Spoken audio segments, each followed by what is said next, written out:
अस्सलाम वालेकुम नाज़रीन, मैं हूं इरफान हाशमी और आपको प्रोग्राम में खुश आमदीद कहता हूं। 2 रोज़ पहले आपको याद होगा इमरान खान ने यह मुतालबा किया कि जनरल फैज़ हमीद का ओपन ट्रायल किया जाए।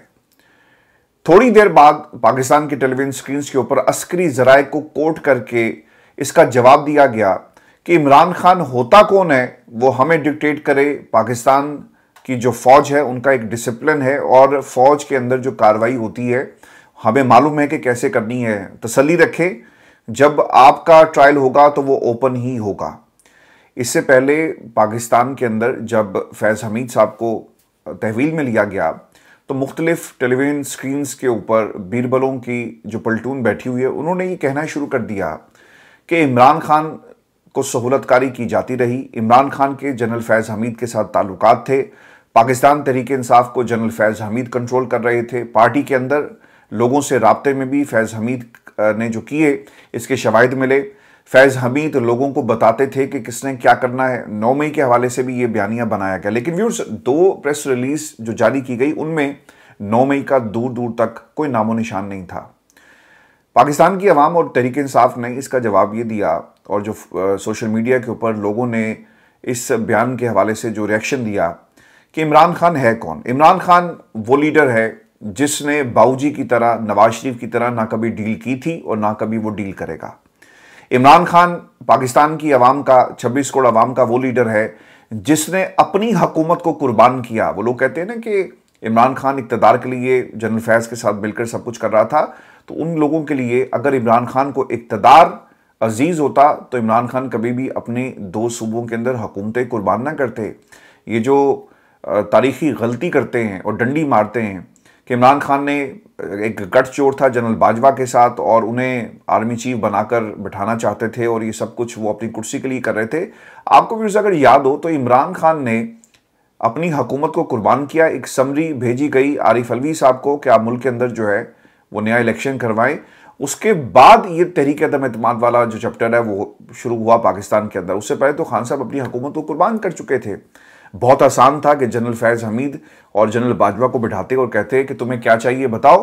बिल्कुल उसी तरह जिस तरह सुसर साहब ने ख्वाजा आसिफ से बात की और फिर ख्वाजा आसिफ और नवाज शरीफ वहाँ पर बैठकर क्या कर रहे थे कि बदले में क्या लेना है, एक्सटेंशन मिलेगी नहीं मिलेगी, तमाम बातें होती रही। उसी तरह का एक मंजर होता।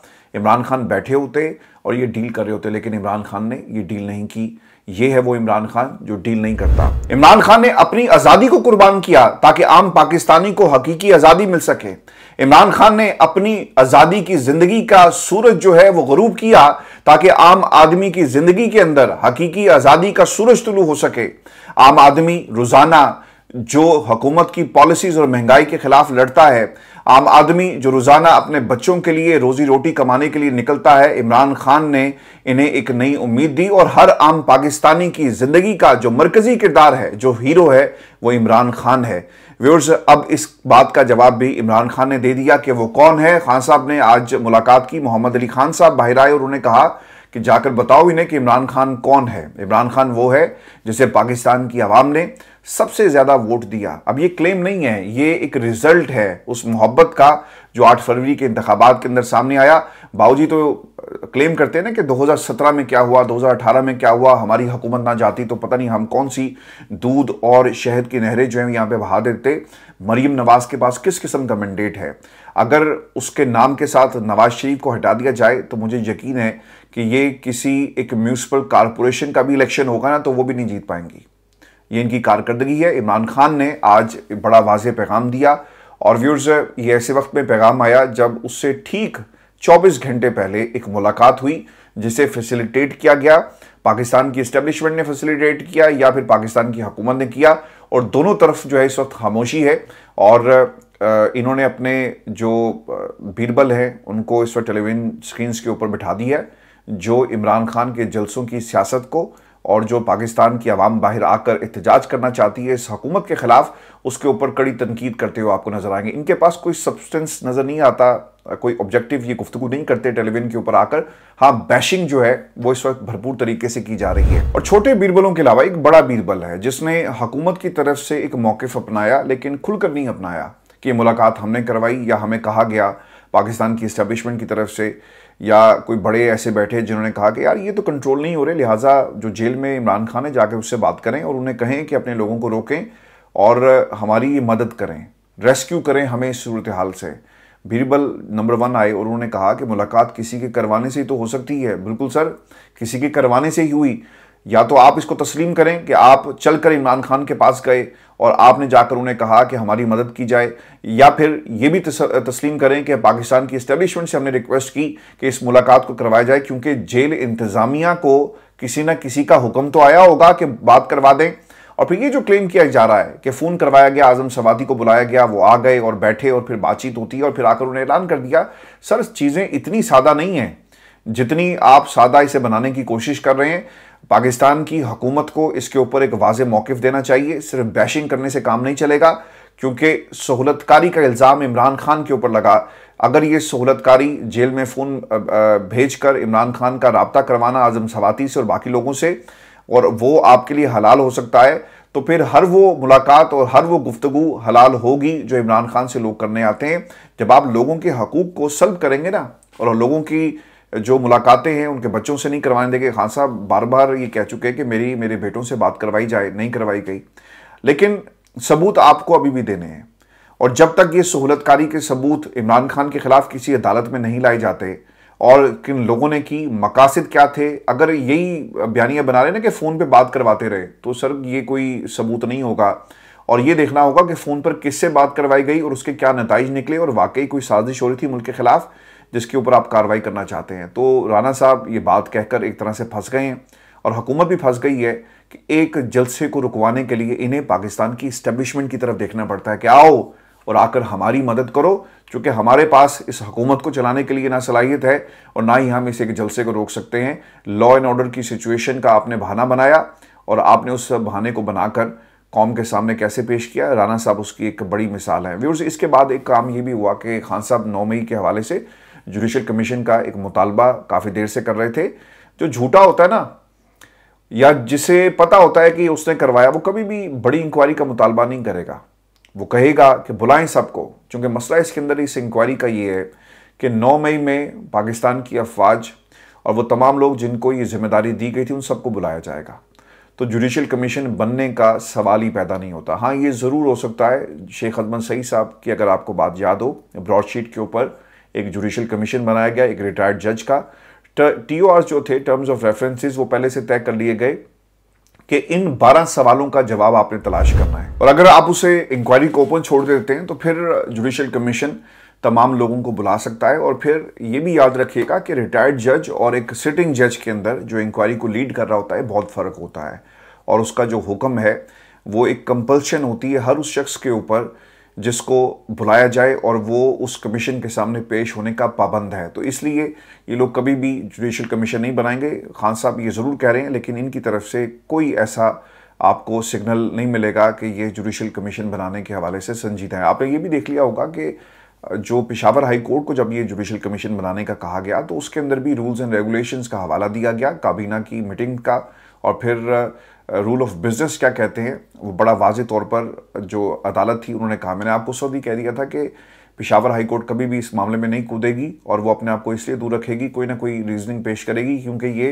वफाक का मामला है, पूरे मुल्क के अंदर ये वाक़यात हुए, तो किस तरह सिर्फ एक पेशावर हाई कोर्ट के पास ये इस्तेहकाक नहीं है, इतनी पावर्स नहीं है आइनी तौर पर कि वो पूरे मुल्क के अंदर जो है वो इंक्वायरी कर सके। और यही मामला जो था पहले भी उठाया गया कि इलेक्शन कमीशन बल्ले का निशान जिसका वापस दिया गया वो सिर्फ सूबे का मामला नहीं बल्कि पूरे मुल्क का मामला है, और इसे आपको किसी और अदालत में लेकर जाना पड़ेगा। और वो बार बार ये कहते रहे कि आप इसे इस्लामाबाद हाई कोर्ट लेकर जाएं, जो वफाक की अलामत है और बाकी केसेस को देखता है, लेकिन ये मामला जो दाखिल दफ्तर एक तरह से कर दिया गया।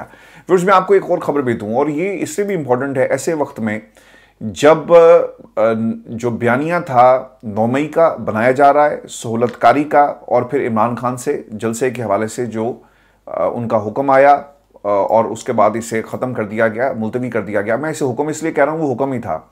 हुक्म आने के बाद इमरान खान ने क्या कहा कि 8 सितंबर की हम तारीख दे रहे हैं। अब बैरिस्टर सैफ जो है ना वो मैदान में आए हैं। बैरिस्टर सैफ ने कुछ ऐसी बातें कही हैं कि अब पार्टी के लेवल के ऊपर और ख़ासतौर पे खान साहब से ये ज़रूर सवाल किया जाए कि अलीमा खान ने जो स्टेटमेंट जारी की उसमें कितनी हकीकत है और क्या ये जारी की जाएगी। हुआ ये जी कि वो ये कहते हैं कि जलसा मनसूखी के लिए इमरान खान ने हमें नहीं बुलाया। रात गए पेशावर में मरकजी क़यादत ने हुकूमत से तसादुम के खदशे पर यह फैसला किया, बानी पीटीआई से मुशावरत की जाए। सुबह को बैरिस्टर गौहर और आजम सवाती बानी पीटीआई से मुलाकात के लिए गए, जिसके बाद बानी पीटीआई ने जलसा मनसूख करने का फैसला किया। सर, आपकी बातों में ना तजाद पता क्यों है? चूँकि जो खबरें रिपोर्ट हुई और जो अली अमीन गंडापुर के हवाले से कि जी हम तो तैयार थे लेकिन खान साहब का हुक्म आया इसलिए हम पीछे हट रहे, इतनी भी कौम जो है ना वो सादी नहीं है और उन्हें मालूम है कि ये जलसा जो है वो किसके कहने के ऊपर इसे मनसूख किया गया। अगर खान साहब ने आपको नहीं बुलाया था तो फिर आप क्यों गए? और फिर इंटरेस्टिंग बात यह है कि अगर ये वाकई आपका फैसला था तो आपको इतनी आसानी से किसने फैसिलिटेट कर दिया कि ठीक है आप खान साहब से सुबह 7 बजे जाकर मिले, और फिर वो भी आजम सवाती साहब गए। तो कौम को इतना बेवकूफ़ मत बनाएं और ज़्यादा बोलने से आपका ये जो बयानिया है वो कमज़ोर हो रहा है। ठीक है, खान साहब ने कह दिया, आप इस तक अपने आप को महदूद रखें, लेकिन याद रखिएगा अगर 8 सितंबर को पाकिस्तान तहरीक इंसाफ जलसा करने में नाकाम होगी ना व्यूअर्स, तो फिर आवाम जो इनके साथ चल रही है ना वो ज़रूर एक बार सोचेगी कि हमें ये बुलाकर खुद भाग जाते हैं और हम आते हैं, ये नहीं आते, और ऐसा क्यों है? इसके ऊपर ऑलरेडी जो है मुख्तलिफ लोग ट्वीट्स भी कर रहे हैं। अनफॉर्चुनेट होगा, लेकिन जो सपोर्ट आपके साथ मौजूद है, जो अवामी मैंडेट था, अब आपने इसे स्ट्रीट पावर में कैसे कन्वर्ट करना है, एक तामीरी स्ट्रीट पावर में ये देखना होगा। क्योंकि जो अल्फाज इस्तेमाल किए गए अलीमा खान के हवाले से वो बड़े सख्त हैं। बैरिस्टर सैफ ने वो ये कहते हैं कि अलीमा खान को अगर किसी चिड़िया ने बताया कि इस्टेब्लिशमेंट ने ये मुलाकात करवाई थी तो उसका जवाब वो खुद देंगे। बानी पीटीआई से मुलाकात का फैसला पार्टी का था। पीटीआई की जानिब से जलसा मुलतवी करने पर इमरान खान की बहन अलीमा खान पीटीआई रहनुमाओं पर जब बरसी तो उन्होंने कहा कि इस्टेब्लिशमेंट ने ही भेजा। आजम सवाती सुबह 7:30 बजे बानी पीटीआई से मिलने क्यों गया? आजम सवाती को किसने भेजा था? बानी पीटीआई को कह सकें कि हम जलसा मुलतवी कर रहे हैं, हमें आपके नाम पर जलसा मुलतवी करना है। आजम सवाती सुबह मिलने के लिए गए, कैसे गए, उन्हें इजाज़त कैसे मिली? अच्छा, मोहम्मद अली खान साहब को अगर आप सुने ना उनकी गुफ्तगू को, तो वो एक नई कहानी सुना रहे हैं कि खान साहब से फिर रब्ता हुआ और उन्हें खान साहब ने बुलाया और फिर हम बैठे, तो वो बुलाने की बात कर रहे हैं। तो ये एक कंट्रोवर्सी जो है, वो जितनी शख्सियात हैं वो आपको तरह तरह के बयान जो हैं वो देती हुई नज़र आएंगी। तो ये मामला ऑब्वियसली खान साहब की स्टेटमेंट से देखना पड़ेगा, और जब उनसे ये सवाल हो और कोई सहाफ़ी जाकर पूछे कि ये जलसा किसके कहने पर आपकी क्या वाकई आजम सवाती से मुलाकात हुई, टेलीफोन पर बात हुई, तो फिर ये मामला मज़ीद जो है वो क्लियर होगा। मैं अभी आपको एक खबर और भी दूँ, और ये आज पाकिस्तान की अदालत है, इस्लामाबाद हाई कोर्ट, जहाँ से जस्टिस मियां गुल हसन औरंगज़ेब ने पाकिस्तान की हुकूमत, शहबाज शरीफ साहब की हुकूमत के ख़िलाफ़ एक चार्जशीट आयद की है। ये चार्जशीट का लफ्ज़ मैंने इसलिए इस्तेमाल किया कि हर एक फ़ैसले का कोई ना कोई बेनिफिशरी होता है, हर इकदाम का कोई ना कोई एक एक्शन और फिर रिएक्शन होता है, और फिर उसके मुकाबले में कोई ऑब्वियसली कोई ना कोई काउंटर मेजर्स जो है वो ली जाती हैं। अब ये जो जितने भी मैंने फैंसी अल्फाज आपके सामने रखे, हो ये रहा है कि आपने एक शख्स को उठाया, और उठाने का कोई मकसद ही होता है ना, अगवाकार किसी शख्स को अगवा क्यों करते हैं? तावान लिया जा सके, अपने बात को मनवाया जा सके, और उसे हब्से भेजा में रख कर फिर आप उसके प्यारों को ब्लैकमेल करें, यही मकसद होता है ना। तो उसी फार्मूले के ऊपर जस्टिस मियां गुल हसन औरंगज़ेब ने ये चार्जशीट आयद की, और वो ये कहते हैं कि बज़ाहिर लग रहा है कि हुकूमत ही जबरी गुमशुदगियों की बेनिफिशरी है, और उन्होंने जो पंजाब पुलिस की तरफ से रिपोर्ट पेश की उसके ऊपर भी रिएक्शन दिया। पुलिस हुकाम ने अदालत को बताया कि फैमिली की जानिब से सीसीटीवी फुटेज फराहम की गई, रेजोल्यूशन कम होने की वजह से नादरा और फोरेंसिक एजेंसी पता नहीं चल सका कि असल में ये हैं कौन। जियो फेंसिंग 10,000 नंबर्स की हासिल की गई, लेकिन अभी तक कुछ मालूम नहीं हो सका।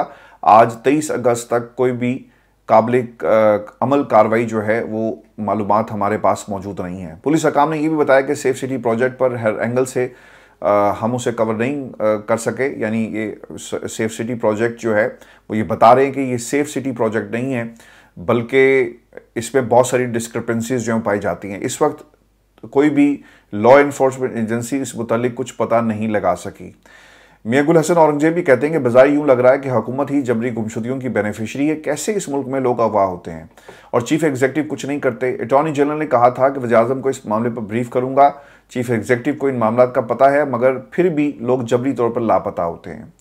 रिमार्क्स ये भी उन्होंने दिए कि जब से इस्लामाबाद हाई कोर्ट में ये केस शुरू हुआ, तफ्तीश ही रुक गई, जिस पर एडिशनल अटॉर्नी जनरल ने जवाब दिया कि जियो फेंसिंग रिपोर्ट तैयार करने के बाद की गई। मियां गुल हसन औरंगजेब ने यह भी इस्तफसार किया कि कब से लापता हैं ये दोनों, जिस पर पुलिस अफसर ने बताया कि 6 जून से गायब हैं, और फाजिल जज ने कहा कि 3 माह हो गए, 2 बंदे जबरी तौर पर लापता हैं, उनके ख़ानदान पर जो गुजरी होगी वो हमें अंदाज़ा है। लोगों को उठाया जाता है मगर चीफ एग्जीक्यूटिव कुछ नहीं करता। सर, आप इस चीफ एग्जीक्यूटिव की बात कर रहे हैं, जो दूसरा चीफ एग्जीक्यूटिव जो पंजाब के अंदर बैठी हुई है खातून, आपको पता है कि हमारे जो पुलिस वाले नौजवान थे उन्हें शहीद कर दिया गया। रॉकेट लॉन्चर्स जो हैं वो मारे गए हैं, रॉकेटों से हमला किया गया। ये खबर रिपोर्ट हुई है पाकिस्तान के अंदर। फिर एक और खबर भी रिपोर्ट हुई, एक वीडियो टिकटॉक की, जहां पे वो खड़े हैं और वही कह रहे हैं कि लगता है इस तरह ही कैसे आज शहीद हो जाना है। दीज वर द वर्ड्स कि हम शहीद हो जाएंगे, यहाँ पर तो कोई दिन में नहीं आता, हम रात को यहाँ पर मौजूद हैं, यही अल्फाज थे। और फिर होता क्या है कि उनके ऊपर हमला किया गया और वो शहीद हो गए। आपका जो बैकअप प्लान है पुलिस का वो इतना कमज़ोर है, आपके पास जदीद असलहा नहीं, जैसा असलहा जिसका उनको सामना करना पड़ता है। आपने अपनी पुलिस फोर्स को कभी ना उनकी ट्रेनिंग करवाई, ना उनको असलहा दिया। आपका सारे का सारा जोर किस पे लगा हुआ था कि लोगों को उठाओ। मैं इस वक्त शहबाज हुकूमत की बात कर रहा हूँ, जो जिस तनाजुर में जो बेनिफिशरी का लफ्ज़ इस्तेमाल किया गया जस्टिस मियां गुल हसन औरंगजेब की तरफ से, आपका सारे का सारा जोर लगा रहा कि ज़मान पाक का आपने घेराव कैसे करना है। आपका सारा जोर इस पे लगा हुआ था कि पीटीआई की रैली को रोका जाए और हर उस आवाज़ को दबाया जाए जो मखसूस लोगों के ख़िलाफ़ उठती हैं, जो हकीकी आज़ादी की तरफ लोगों को बुलाती है, उस आवाज़ को दबाया जाए। आप यही कर रहे थे ना। अगर ये सारी की सारी तवज्जो और सारा जो आप इस वक्त जोर लगा रहे हैं कच्चे के डाकुओं पर लगाते तो शायद पक्के के डाकुओं को भी एक उनके सामने भी एक एग्जाम्पल सेट होती, लेकिन यहाँ कच्चे के डाकू पकड़े जाते हैं ना पक्के के डाकू पकड़े जाते हैं। मुझे बहुत अच्छी तरह याद है पाकिस्तान के हालात से अगर आप रेगुलर जुड़े हुए हैं तो आई थिंक 2008 की बात है।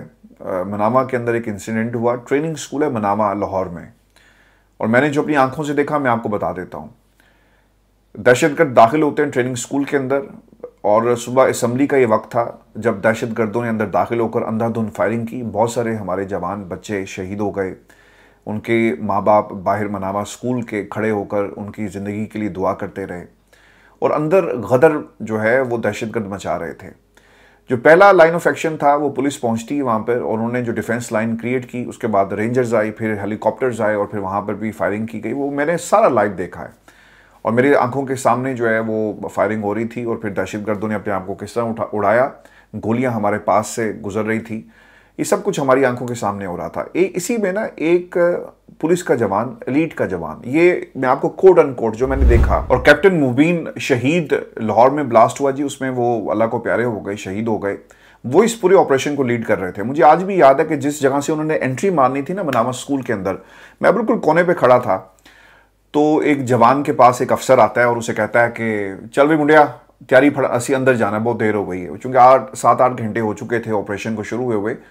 तो ये उसके अल्फाज से, तो वो जो जवान था एलीट का, उसने अपने अफसर की तरफ ऐसे करके देखा और फिर अपने हथियार की तरफ देखा। उसने कहा कि सर ऐदे नाल ते अंदर नहीं बढ़ाया जाएगा। पंजाबी में वो बात कर रहे थे, क्योंकि वो कोई आम सी गन थी, आम पुलिस वालों के पास मौजूद होती है, और वो मुकाबला आपका सेमी ऑटोमेटिक वेपन से हो रहा है, दहशत के अंदर दाखिल हैं, उनके पास ग्रेनेड और ना जाने क्या क्या कुछ था, और आपका अफसर कह रहा है कि अंदर जाना है मुंडिया।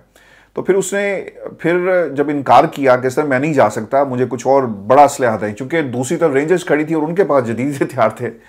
तो फिर उसने उसकी तरफ देखते हुए कहा कि चल कोई गल नहीं, तू अंदर तो जाना, फिर देखते हैं की करना है। ये ऑपरेशन हो रहा है मनामा के अंदर, और बाद में पुलिस जो है उसने टेकअप किया और उन्हें जहन्नुम वासिल किया, जो हमारे बच्चों को शहीद करने के लिए जिस नीयत से अंदर दाखिल हुए थे।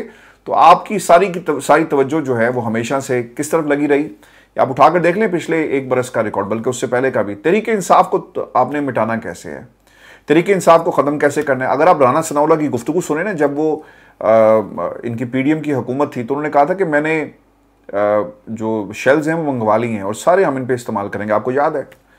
तो जब आपका मयार ये हो तर्ज हुकूमत का और हुक्मरानी का, क्योंकि आप हुक्मरान हैं, तो फिर आप किस तरह से जो असल इश्यूज़ हैं उनको हल करेंगे? फिर हमारे जवान, हमारे बच्चे इसी तरह शहीद होंगे। 12 जवान, लेकिन हुकूमत को शायद अफसोस हुआ जी, इमदाद का ऐलान कर दें, मिलकर बदला लेंगे। सर ऐसा नहीं होता, ना कच्चे के डाकू पकड़े जाएंगे ना पक्के के डाकू पकड़े जाएंगे, क्योंकि आपकी नीयत नहीं है। आप अपनी कुर्सी को बचाने के लिए, रेस्क्यू करने के लिए सारे ऑपरेशंस होते हैं पाकिस्तान के अंदर, ये पॉलिटिकल ऑपरेशंस जितने हम इनको नाम दें, लेकिन जहां पे असल ऑपरेशंस होने चाहिए वहां पर ऑपरेशंस नहीं हो रहे। मैं व्यूअर्स आपको ना एक खबर और भी दूं, और ये खबर लाहौर हाई कोर्ट से आई है, जहां पर आज़ादी इजहार राय और जो सबसे बड़ी रुकावट इसके अंदर बनी हुई है वो फायरवॉल और इंटरनेट की बंदिश से मुतल्लिक है। अब ये दरख्वास्त गई जी, और इस दरख्वास्त को मुकर्रर किया गया है। जस्टिस चौधरी मोहम्मद इकबाल ने मुल्क भर में इंटरनेट की बंदिश और फायरवॉल की तनसीब के खिलाफ दरख्वास्त पर समाअत से माजत की। अदालत ने कहा कि इस तरह के केसेस जस्टिस शकील अहमद सुन रहे हैं, जिसके बाद दरख्वास्त को जस्टिस शकील अहमद की अदालत में मुंतकिल करने का हुक्म दे दिया गया। और फिर उसके बाद जो पॉइंट रेज किए गए हैं, ऑब्वियसली इंटरनेट की बंदिश और आपकी जो इंडस्ट्री है उससे जो नुकसान हो रहा है, मईशत को जो नुकसान हो रहा है। अच्छा, एक इंटरेस्टिंग बात यह कि इन्होंने मुल्क के अंदर ना एक नई ऐप जो है वो हुंडा और हवाले को ख़त्म करने के लिए लेकर आए हैं। बहुत अच्छा काम किया आपने, ये ज़बरदस्त काम है, होना चाहिए। लेकिन इसके साथ साथ वो ऐप चलेगी कैसे? पानी पे चलेगी, वो शुआओं से चलेगी? ये भी कौम को बता दें कि इंटरनेट आपका चल नहीं रहा, बाहर का इन्वेस्टर आता नहीं है, आप यहाँ पे हवाला हुंडी को ख़त्म करने की ऐप्स जो लॉन्च कर रहे हैं। मियाँ साहब ए भी दस दियो कि चलाना किदे नाल है, वो सिर्फ बातों से नहीं चलेगी, बल्कि उस इंटरनेट की जो बंदिश है उसके ऊपर आपको कुछ करना होगा। फिर ये आज का हमारा शो था, अपने कमेंट्स ज़रूर भेजिएगा, चैनल को सब्सक्राइब करना मत भूलें। अगली वीडियो में आपसे जल्द मुलाकात होगी, इजाज़त दीजिए, अल्लाह ने के बाद।